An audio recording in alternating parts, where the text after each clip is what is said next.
What if I told you that nearly 40% of the hydroelectric power running through America's Pacific Northwest depends on water controlled by Canada? Think about that for a second. Every time a Seattle data center processes millions of searches, every time factories in Oregon power up, every time homes across Washington state turn on their lights, there is a strong chance the water behind that electricity originated in Canada. And now, the future of that entire system is facing growing uncertainty.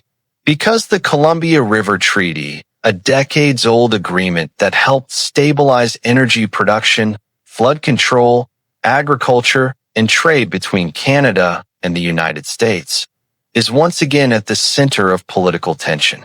Some analysts now believe Washington may have made a serious strategic mistake. But this story is bigger than politics.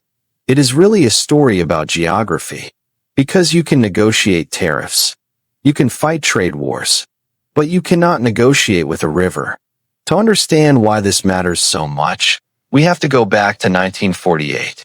That year, catastrophic flooding along the Columbia River destroyed the city of Vanport, Oregon, leaving thousands homeless and exposing a harsh reality for the United States. No matter how many dams America built on its own territory, the headwaters of the river were still in Canada. That meant long-term flood control and energy stability required cooperation with Ottawa. After years of negotiations, the two countries signed the Columbia River Treaty in 1964. Canada agreed to build massive dams and flood large areas of its own land in order to regulate water flow across the entire river system. In return, the United States agreed to compensate Canada through what became known as the Canadian Entitlement. For decades, both sides benefited. America gained reliable electricity and flood protection. Canada gained revenue and strategic influence over one of North America's most important river systems. And for more than 60 years, the arrangement largely worked. But now, the future of that cooperation is becoming uncertain. During 2024 and 2025, discussions around modernizing the treaty became increasingly complicated. Reports suggested the Biden administration had been working toward an updated agreement. However, political priorities shifted after the transition into 2025.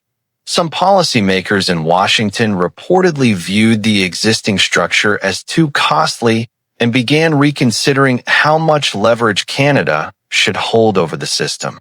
That is where tensions began to grow. Because the Columbia River is not just another river. It is one of the most important water systems in North America. The watershed stretches for roughly 2,000 kilometers. Its dam network supports a huge portion of the Pacific Northwest's hydroelectric infrastructure. And this goes far beyond electricity.